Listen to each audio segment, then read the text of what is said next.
Vamp on the Backwalk was published in 2021 by Jellyfish Game Studios. It was designed by John Simintov and illustrated by Michael Rankin. Jellyfish Game Studios provided this in exchange for an honest review.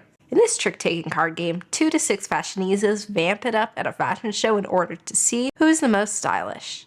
Each vampire has a 7-card deck in their color. Cards are numbered 1 to 5 plus 1 garlic and 1 star. Shuffle together the decks matching the vampires in play, then deal 5 to each player. Track points with their standee on the box's stage. Do not look at the fronts of any of your cards. Fan your hand out for your opponents to see what you're holding. In this game, use the information you deduce based on what a deck can have, plus what your opponents are holding in order to have some idea on what you have. The first card played is the lead. High card in the same suit or star in any suit takes the lead. If no player can beat the lead, that card earns the player a point. If an opponent steals the show by playing the same number in a different suit, they take the lead and earn a bonus point. Garlic is normally worth a 0, but takes the trick of playing on a star. Star beats high card beats garlic, and garlic beats star. The game ends after 3 rounds. If there is a tie, play another round until a clear winner emerges. The game can also immediately end if a player reaches 10 points. In the 2-player game, last year's trendsetter acts as a dummy player with the row of face-up cards.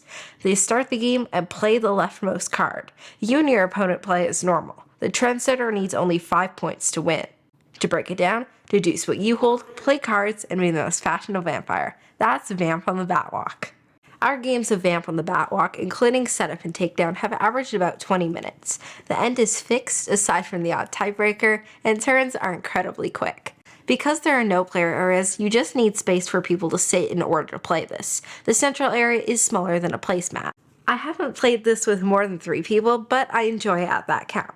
In some ways, stealing the show, beating leads, and so on, I think it'll be simpler and faster with a large group. In another, such as having to track even more information, I think analysis paralysis might cause you to spend too much time trying to deduce what they're holding. AP is when you freeze in making decisions. Smaller hands may struggle to hold the tarot cards. Twitchy players, included me, need to remember to keep cards upright and spread so others can see them. Otherwise, possibly some 5-year-olds could join in, randomly toss cards, and hope for the best. By 7, many will likely be competitive if they've experience with trick-taking games. Vamp on the Batwalk's box could easily fit in a backpack, but just bring the cards with you. Use different coins and draw a track from 0 to 10. This would work well at restaurants where you can draw on the paper tablecloth. I'd be sad to lose the standee's beautiful artwork though. Despite small individual decks, the card randomness, game state, players, and so on make this equally as replayable as any card game. Thanks to its short length and quick setup and takedown, don't worry about rotten luck. Reset and get some sweet revenge. This isn't a pure deduction game. Information isn't perfect because your cards face away from you, plus those 2 cards that were discarded at the start. Keep that in mind depending on your preferences. There's a moment of fear when you play a card and immediately realize, oh no, they can easily beat this card. You want to keep a straight face and hope your opponent sacrificed the trick or guess incorrectly. Vamp on the Batwalk is a lighthearted, attractive trick taker that's more about deduction than the usual hand management. The rock, paper, scissors system is fun, but stealing the show is the best part. Even if you feel hopeless because you may not be able to take the lead, go for those bonus points. This mitigation is not only nice to have, but it's uncommon in many quick card games I've played. It won't beat poker or cribbage in a popularity contest, but I really enjoyed this card game that led to plenty of laughs and groans with my family.